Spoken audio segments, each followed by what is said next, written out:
Mijn handen trilden zo erg dat ik, de pen nauwelijks, vast kon houden toon ik de scheidingspapieren tekende.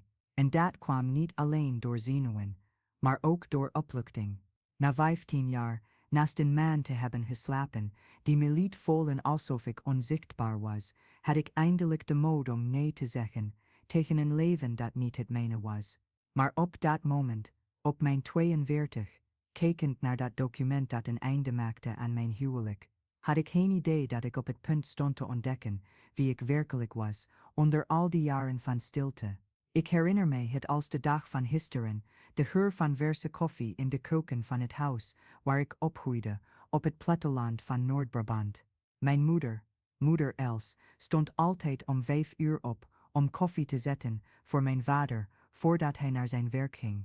Het geluid van de lepel tegen het aluminium kopje galmt nog steeds in mijn herinnering, samen met het geruis van haar slippers over de koude tegelvloer. Ze klaagde nooit, ze twijfelde nooit. Ze deed gewoon wat moest gebeuren, met die iets wat vermoeide glimlach die ik onbewust had overgenomen. Ik groeide op met het idee dat zo het leven nu eenmaal was: de man werkte, de vrouw zorgde voor het huis en de kinderen, punt. Er was geen ruimte voor twijfels of eigen dromen. Moeder Els deed in haar vrije tijd wat naaiwerk, maar ik zag nooit een cent van dat geld voor zichzelf gebruikt worden. Alles ging naar de huishoudelijke uitgaven, de studie van haar kinderen en de medicijnen voor mijn vader als hij ziek was. Ze raakte steeds meer uitgeput en ik, zonder het door te hebben, was hetzelfde aan het leren. Als tiener droomde ik ervan om kleuteronderwijs te studeren in de stad. Ik hield van kinderen en had een enorme passie voor lesgeven. Ik herinner mij dat ik urenlang mijn jongere broertjes en zusjes hielp met hun huiswerk, spelletjes bedacht zodat ze wiskunde en taal leerden. Mijn ogen straalden als ik erover sprak, maar mijn vader zei altijd dat te veel studeren een vrouw gek maakt en dat ik beter een goede man kon vinden en een gezin kon stichten. Mijn moeder stemde zwijgend in, haar ogen neergeslagen als ik probeerde te argumenteren. Op mijn 19e leerde ik Rick kennen op een dorpsfeest.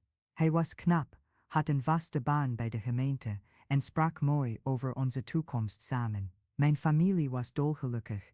Ik had eindelijk geluk in mijn leven. 2 jaar later trouwde ik met hem, in een geleende jurk van mijn nicht en met een bescheiden feestje in de town. Ik herinner mij de zoete smaak van de bonbons die mijn tante maakte en het geluid van de accordeonist die tot laat speelde.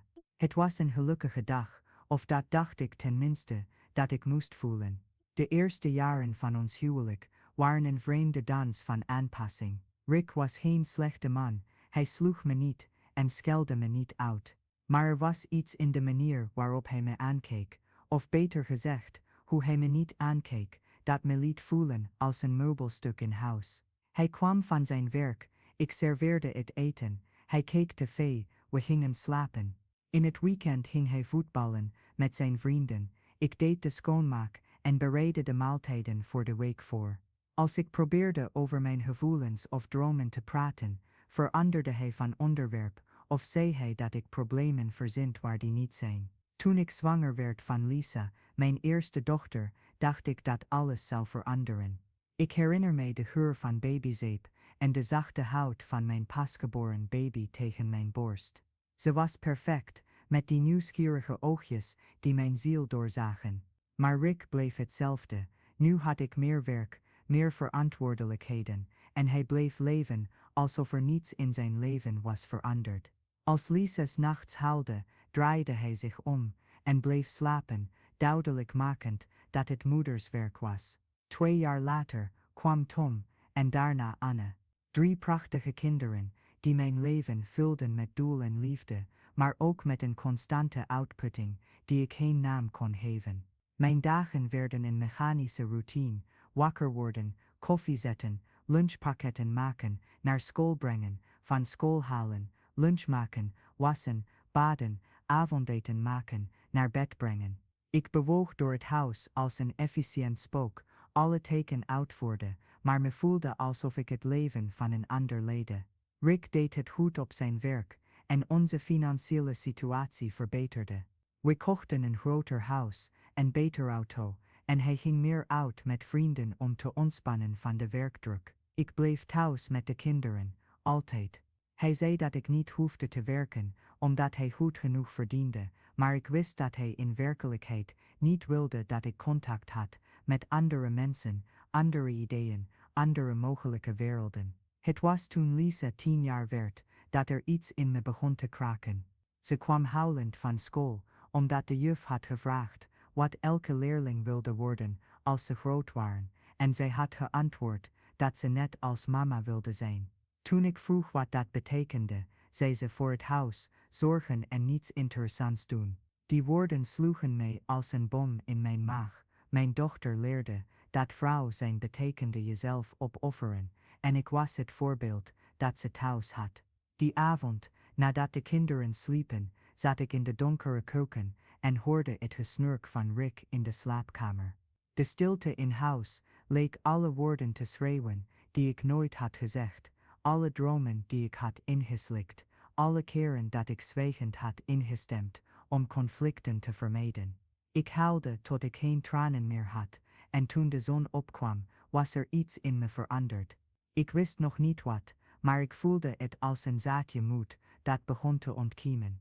Ik begon klein. Ik besloot me in te schrijven voor een computercursus in de stad, 2 keer per week in de middag. Ik vertelde Rick dat het was om mezelf bij te spijkeren, en hij gaf er niet veel aandacht aan, waarschijnlijk denkend dat het weer een fase was die wel over zou gaan. Maar voor mij waren die 2 middagen per week als het inademen van frisse lucht na jaren van benauwdheid. Gesprekken voeren met andere vrouwen, nieuwe dingen leren, voelen dat mijn hersenen nog steeds functioneerden. Het gaf mij een energie die ik was vergeten dat die bestond. Op de cursus leerde ik Marja kennen, een vrouw van 50 die weer was gaan studeren nadat haar kinderen het huis uit waren. Ze vertelde mij dat ze op haar 48-jarige leeftijd was afgestudeerd in accountancy en nu werkte bij een bedrijf in de stad. Het is nooit te laat om opnieuw te beginnen, zei ze, en ik voelde die woorden in me resoneren als een mantra. Voor het eerst in jaren begon ik mij een andere toekomst voor te stellen. Maar elke verandering brengt turbulentie met zich mee. Rick raakte geïrriteerd door mijn oudjes, zoals hij het noemde. Hij zei dat ik het huis en de kinderen verwaarloosde vanwege onzin. De discussies werden frequenter en intenser. Hij gebruikte een toon die me deed voelen als een kind dat op de vingers wordt getikt, en ik viel uit reflex terug in mijn oude patroon van mijn hoofd laten hangen en instemmen. Maar nu, nadat de woede was gezakt, bleef er een bittere smaak achter in mijn mond en een opkomende opstand in mijn borst.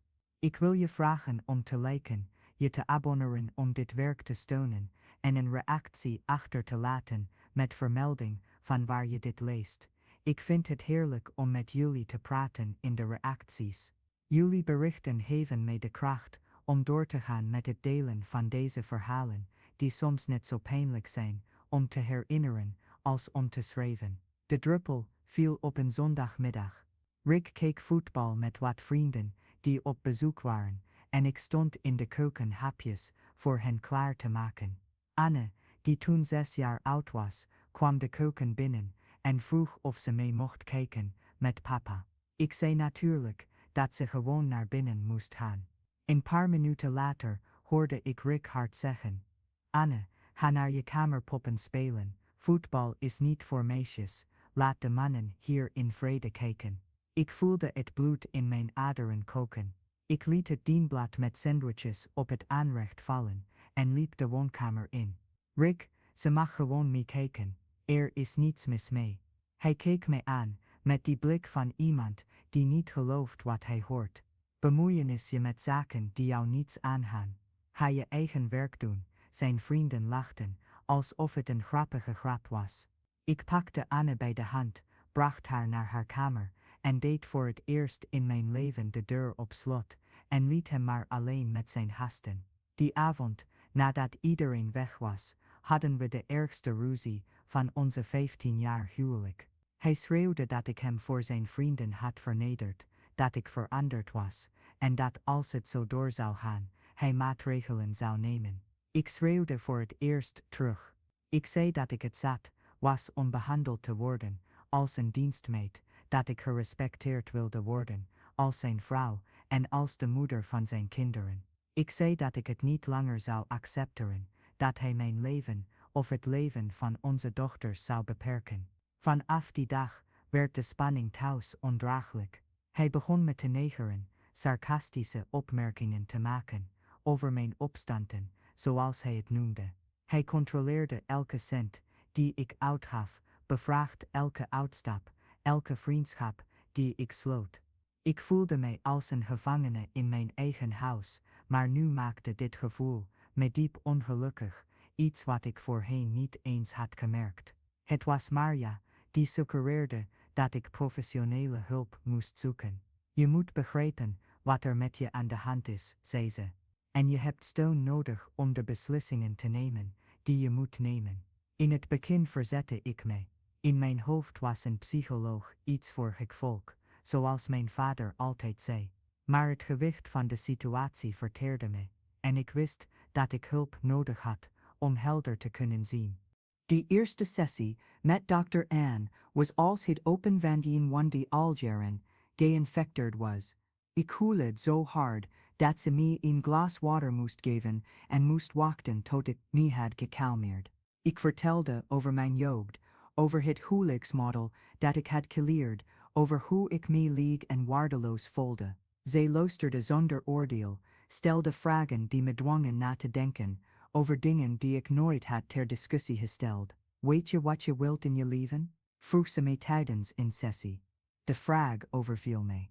Zolang had ik alleen maar gedacht aan wat anderen van me wilden, dat ik het contact met mijn eigen verlangens volledig was kwijtgeraakt. Nee, antwoordde ik eerlijk. Dan gaan we het samen ontdekken, zei ze met een vriendelijke glimlach die mij het gevoel gaf dat er hoop was. De kinderen begonnen de verandering thuis op te merken. Lisa, altijd de meest observante, vroeg mij op een dag of papa en mama gingen scheiden. Mijn hart kneep samen. Hoe leg je uit aan een 12-jarige dat liefde soms niet genoeg is, als er geen respect is? Ik ging met haar zitten en zei dat mama en papa een moeilijke tijd doormaakten, maar dat ongeacht wat er gebeurde, onze liefde voor haar en haar broertjes en zusje nooit zou veranderen. Tom, 10 jaar oud, werd onrustiger en kreeg problemen op school. En, hoe klein ze ook was, leek de spanning in de lucht te voelen en bleef meer bij mij. Het zien lijden van mijn kinderen vanwege de situatie brak mijn hart, maar het gaf mij ook meer zekerheid dat ik een beslissing moest nemen. Welk voorbeeld gaf ik ze? Wat voor soort relatie normaliseerde ik? In de therapie begon ik te begrijpen dat mijn huwelijk niet alleen ongelukkig was, het was giftig. Rick was niet fysiek gewelddadig, maar er was een constante psychologische mishandeling in de manier waarop hij me klein maakte, me controleerde, me machteloos en afhankelijk liet voelen. Dokter, Annie hielp me te zien dat dit niet normaal was, niet acceptabel, en dat ik recht had op een leven waarin ik gerespecteerd en gewaardeerd werd. Maar tussen begrijpen en handelen haapt een enorme kloof. Ik was bang dat ik mezelf niet kon onderhouden, bang om de kinderen te schaden, bang voor het oordeel van familie en de maatschappij. Gescheiden vrouw droeg nog steeds een stigma in mijn stad, en ik wist dat ik kritiek en commentaar van iedereen zou krijgen. Bovendien, waar zou ik gaan wonen? Hoe zou ik de rekeningen betalen? Rick beheerde altijd de financiën, en ik wist niet eens precies hoeveel hij verdiende. Toen vertelde Marja mij over een vacature voor administratief medewerker bij het bedrijf waar zij werkte. Het betaalde niet veel, maar het was een begin. Je moet je financiële onafhankelijkheid hebben, zei ze. Dat is de enige manier om echt keuzes te kunnen maken. Ik solliciteerde zonder het Rick te vertellen, en toen ik werd uitgenodigd voor een sollicitatiegesprek, zei ik dat ik naar de dokter ging. Ik kreeg de baan. Ik herinner me het gevoel van geluk gemengd met angst toen ik de telefoontje kreeg waarin werd bevestigd dat ik was aangenomen. Het was mijn eerste baan sinds mijn huwelijk, mijn eerste eigen salaris in 15 jaar. Toen ik het Rick vertelde, ontplofte hij. Hij zei dat ik niet zou gaan werken, dat hij het niet zou toestaan, dat zijn vrouw niet hoefde te werken. Maar deze keer gaf ik niet toe. Ik ga wel werken, zei ik, met een vastberadenheid in mijn stem die me verraste. En als jij het niet leuk vindt, is dat jouw probleem. Het was de eerste keer in mijn leven dat ik mezelf zo opstelde, en ondanks de angst die ik voelde toen ik de woede in zijn ogen zag, voelde ik ook een kracht die ik niet wist dat ik in me had. De eerste maanden werken waren uitdagend. Ik was zo lang uit de arbeidsmarkt dat ik me onzeker en ongeschikt voelde. Maar mijn collega's waren behulpzaam en ik herwon langzaam mijn zelfvertrouwen. Het mooiste was om mijn salaris aan het einde van de maand te ontvangen. Dat geld dat ik met mijn eigen inspanning had verdiend, dat van rechtswege van mij was. Ik opende een eigen rekening bij de bank en voor het eerst in 15 jaar had ik geld waarvoor ik geen toestemming hoefde te vragen om uit te geven. Thuis verslechterde de situatie volledig. Rick wisselde tussen het proberen mij te overtuigen om mijn baan op te geven, met beloften en cadeaus, en mij te straffen met stilzwijgen en kilheid. De kinderen zaten midden in deze oorlog en ik zag hoe het hen beïnvloedde. Lisa kreeg constant hoofdpijn, Tom werd agressiever en Anne ging weer in bed plassen. Het was op een nacht, na een bijzonder leuke ruzie, dat ik een soort openbaring had. Ik lag in bed, luisterde naar Rick, die naast me snurkte alsof er niets aan de hand was, en ik besefte dat ik niet langer kon doen, alsof alles goed was. Ik kon niet langer in die logen leven, ik kon niet langer medeplichtig zijn aan mijn eigen vernietiging. Mijn kinderen verdienden een hele, aanwezige, gelukkige moeder. En ik verdiende een leven waarin ik mezelf kon zijn. De volgende ochtend, nadat Rick naar zijn werk was gegaan, en de kinderen naar school waren, belde ik dokter Anne en maakte een spoedafspraak. Ik wil scheiden, zei ik zodra ik het spreekkamer binnenkwam. Maar ik weet niet hoe ik dat moet doen. Ze hielp me een plan uit te werken. Eerst moest ik geld sparen om een huis te huren. Ten tweede met een advocaat praten over mijn rechten. Ten derde de kinderen geleidelijk aan voorbereiden op de verandering. De volgende 3 maanden leefde ik een dubbel leven. Thuis hield ik de schijn op, deed mijn plichten als vrouw en moeder, maar van binnen bereidde ik me voor op de grootste verandering van mijn leven. Ik zette stiekem een deel van mijn salaris opzij, zocht naar huizen om te huren, praatte met de advocaat over alimentatie en voogdij over de kinderen. Elke stap die ik zette in de richting van mijn vrijheid was ook een stap in de richting van het onbekende, en de angst was een constante aanwezigheid. De dag dat ik koos om Rick over mijn beslissing te vertellen was een zaterdag. De kinderen waren bij mijn zus en ik wist dat we privacy zouden hebben om te praten. Mijn hart bonkte zo hard dat ik zeker wist dat hij het kon horen. Rick, we moeten praten, begon ik zittend in de woonkamer tegenover hem. Ik wil scheiden. Zijn reactie was precies wat ik had verwacht. Eerst ontkende hij dat ik het serieus meende, daarna probeerde hij mij te overtuigen dat het waanzin was. Daarna schreeuwde hij dat ik ons gezin uit eigen wil aan het vernietigen was. Maar deze keer raakte ik niet van mijn stuk. Ik legde kalm uit dat mijn beslissing was genomen, dat ik niet langer gelukkig was in ons huwelijk, en dat ik geloofde dat hij dat ook niet was, ook al wilde hij het niet toegeven. Je kunt me dat niet aandoen, zei hij, bijna huilend. Ik heb je altijd alles gegeven wat je nodig had. Toen begreep ik dat hij dat echt geloofde. In zijn ogen was het geven van een huis, eten en kleren voldoende. Hij had nooit begrepen dat ik respect, kameraadschap nodig had, dat ik gezien wilde worden als persoon. Je hebt me veel gegeven, Rick, antwoordde ik.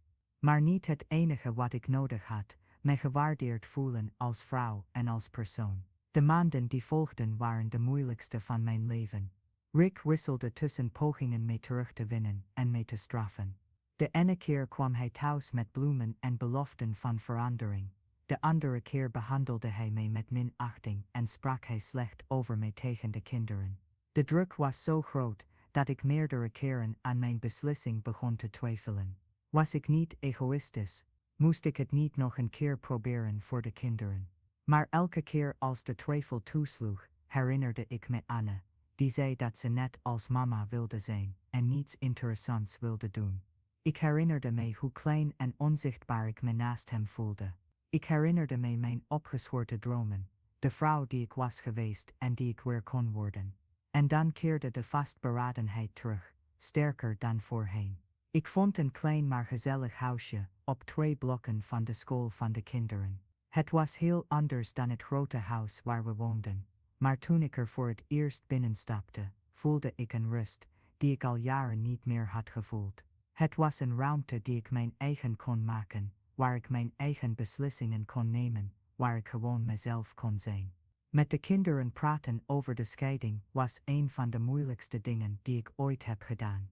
Lisa, al een tiener, zei dat ze het al verwachtte en dat ze alleen wilde dat ik gelukkig zou zijn. Tom werd in het begin boos, zei dat het mijn schuld was, dat het gezin uit elkaar viel. Anne, heel klein, wilde alleen maar weten of ze haar papa nog zou kunnen zien. Ik legde hen uit dat volwassenen soms moeilijke beslissingen moeten nemen, zodat iedereen gelukkiger kan zijn, en dat de liefde die ik voor hen voelde nooit zou veranderen, ongeacht waar we woonden. De verhuisdag was surrealistisch. Rick bleef weg om het niet mee te maken, en ik was daar met mijn zussen en een paar vrienden, 15 jaar samenleven in pakken. Elk voorwerp dat ik in een doos deed, was een herinnering, een stukje geschiedenis. Sommige deden pijn om te bewaren, andere liet ik expres achter. Toen ik de laatste doos pakte en naar dat lege huis keek, voelde ik geen heimwee. Ik voelde opluchting. In ons nieuwe huisje was alles eenvoudiger, kleiner, maar ook lichter. De kinderen pasten zich beter aan dan ik had verwacht. Lisa hielp me met het huishouden en zei dat ze het leuk vond om me vrolijker te zien. Tom deed er wat langer over, maar hij begon langzaam te beseffen dat ons nieuwe leven geen straf was. Het was een nieuwe begin.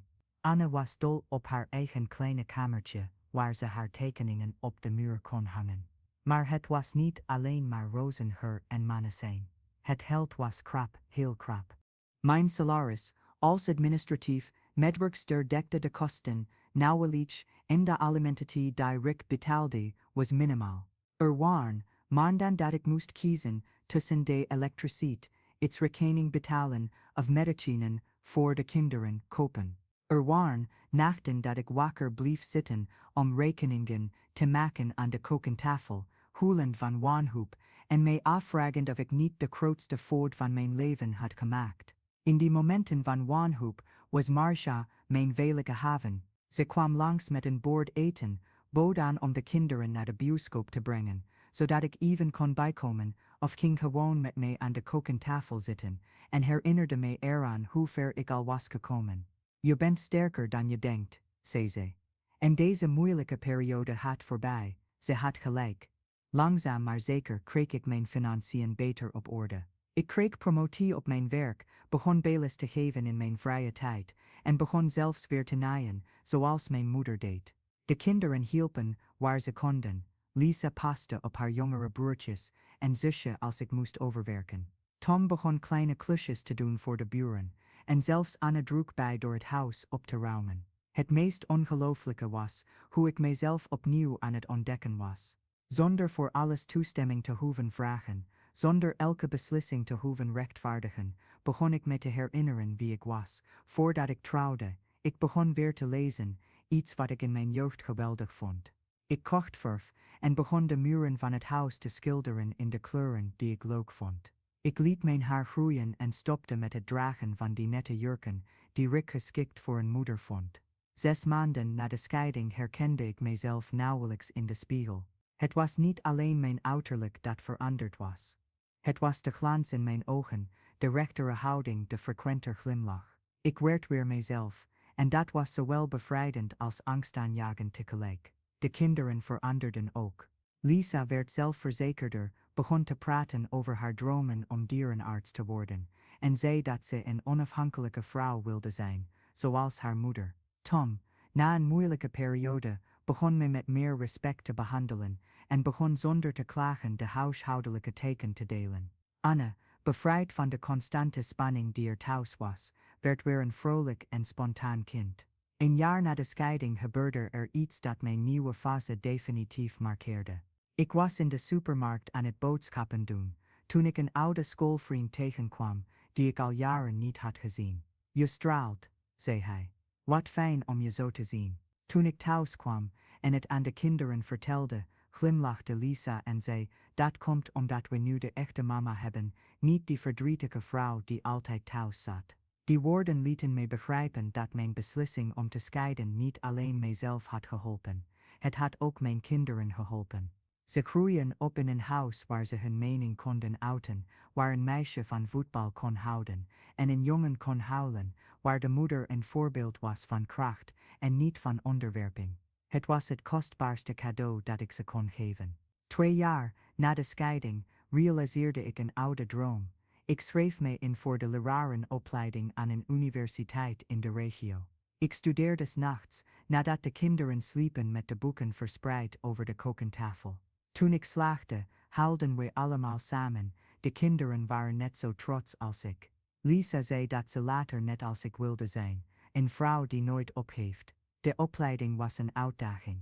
Werkmoederschap en studeren combineren vereiste militaire organisatie en een energie die ik soms niet wist waar ik vandaan haalde. Maar elke les, elk werkstuk, elk examen was een overwinning. Ik bouwde mijn toekomst met mijn eigen handen en dat gevoel was onbetaalbaar. Tijdens mijn studie leerde ik ongelooflijke mensen kennen, inspirerende docenten die me nieuwe werelden van mogelijkheden lieten zien. Ik deed mee aan uitbreidingsprojecten, werkte met kansarme kinderen en elke ervaring bevestigde mij dat ik op de goede weg zat. Onderwijs was echt mijn passie en ik had veel te bieden. Als dit verhaal je op de een of andere manier heeft geraakt, deel het dan met iemand die deze boodschap van hoop kan gebruiken. Klik op Oorlog, zodat meer mensen dit verhaal kennen en moed vinden voor hun eigen gevechten. Abonneer je om andere verhalen van overwinning en reflectie te volgen. En word lid van onze groep om elke dag meer inspirerende berichten te ontvangen en een warme en solidair gemeenschap te vormen. Toen ik afstudeerde, op 47-jarige leeftijd, was het een van de meest intense emoties van mijn leven. Mijn 3 kinderen in het publiek zien, applaudisseren toen mijn naam werd genoemd, was de bevestiging dat alle offers de moeite waard waren geweest. Lisa, toen 17e, fluisterde in mijn oor, mam, je bent mijn heldin. Op dat moment begreep ik dat ik ze het belangrijkste had kunnen geven. Het voorbeeld dat het nooit te laat is om opnieuw te beginnen. Vandaag, 5 jaar na de scheiding, werk ik als leerkracht op een openbare school in de stad. Ik hou van mijn werk, ik heb mijn eigen geld, mijn eigen huis, mijn eigen keuzes. De kinderen zijn nu tieners en jonge volwassenen, die me respecteren, niet omdat ik hun moeder ben, maar omdat ik een vrouw ben, die ze bewonderen. Rick en ik hebben een hartelijke relatie kunnen opbouwen voor het welzijn van de kinderen, en hij heeft met de tijd zelfs erkend dat onze scheiding het beste was voor iedereen. Soms, als ik in de keuken van mijn kleine huisje sta, het ontbijt klaarmaak, denk ik aan mijn moeder die dat jarenlang deed. Maar nu heeft het ritueel een andere betekenis. Ik maak geen koffie, omdat het mijn plicht als vrouw is. Ik doe het omdat ik wil, omdat ik van de geur hou, omdat het een moment van genegenheid voor mezelf en mijn kinderen is. Het verschil is subtiel, maar het heeft alles veranderd. Mijn pad was niet gemakkelijk, en ik ga de moeilijke momenten niet romantiseren. Er waren slapeloze nachten, achterstallige rekeningen, pijnlijke oordelen van mensen die mijn keuze niet begrepen. Er waren momenten waarop ik aan mezelf twijfelde, waarop de angst me bijna deed terugkeren. Maar elk overwonnen obstakel maakte me sterker, zekerder van wie ik ben en wat ik van het leven wil. Vandaag, als jonge vrouwen me om advies vragen over moeilijke relaties, zeg ik altijd hetzelfde: luister naar je intuïtie. Als je je klein, onzichtbaar, gerespecteerd voelt, is dat niet normaal of acceptabel. Je verdient een liefde die je laat groeien, niet die je verkleint. Je verdient het om gezien, gehoord, gewaardeerd te worden. Als dat niet gebeurt in je relatie, ben jij niet degene die moet veranderen. Het is de situatie. Ik weet dat niet elke vrouw dezelfde kansen heeft als ik had. Ik weet dat niet elke vrouw kan rekenen op vriendinnen als Marja, op professionals als Dr. Ann, op het geluk om een baan te vinden. Maar ik geloof dat er altijd een uitweg is, hoe klein ook. Soms hoef je alleen maar een klein beetje te duwen om hem te openen. Wat ik in al die jaren heb geleerd, is dat moed niet de afwezigheid van angst is, het is handelen ondanks de angst. Ik was bang om te scheiden, bang om de kinderen niet te kunnen onderhouden, bang om alleen te zijn. Maar de angst om een leven te blijven leiden, dat niet het mijne was groter dan alle andere angsten samen. En die angst gaf me paradoxaal genoeg de moed om te veranderen. Soms, als ik jonge stellen zie die samen aan hun leven beginnen, wil ik zeggen, praat met elkaar, respecteer elkaar, groei samen. Liefde is geen bezit, het is vrijheid. Liefde vermindert niet, het vergroot. Liefde zwijgt niet, het geeft stem. Als jullie geen betere mensen samen worden, is het misschien geen liefde, misschien is het gewoon gewoonte, gemak of angst om alleen te zijn. Voor de vrouwen die dit lezen en zichzelf in mijn verhaal herkennen, wil ik zeggen, je bent niet alleen, je bent niet verkeerd in het willen van meer uit het leven. Je bent niet egoïstisch in het nastreven van je geluk. Je waarde hangt niet af van het hebben van een man aan je zijde, van een perfecte vrouw zijn, van jezelf opgeven voor anderen. Je hebt het recht om compleet, heel vervuld te zijn. Het leven is één, en het is veel te kostbaar om te verspillen door de dromen van anderen te leven, of je aan de verwachtingen van anderen aan te passen. Je verdient het om gelukkig te zijn. Je verdient het om gerespecteerd te worden. Je verdient het om gelukt te worden. Je verdient het om gelukt te worden. Je verdient het om gelukt te worden. Je verdient het om gelukt te zoals je bent. En als dat niet gebeurt in je huidige leven, weet dan dat je de kracht hebt om dit verhaal te veranderen. De toekomst ligt in jouw handen, en het kan veel mooier zijn dan je je kunt voorstellen. Je hoeft alleen maar de moed te hebben om de eerste stap te zetten in de richting van het leven dat je echt wilt leven. Ik zette die stap op mijn 42 en ik kan je verzekeren, het is nooit te laat om opnieuw te beginnen. Het is nooit te laat om gelukkig te zijn. Het is nooit te laat om jezelf te zijn.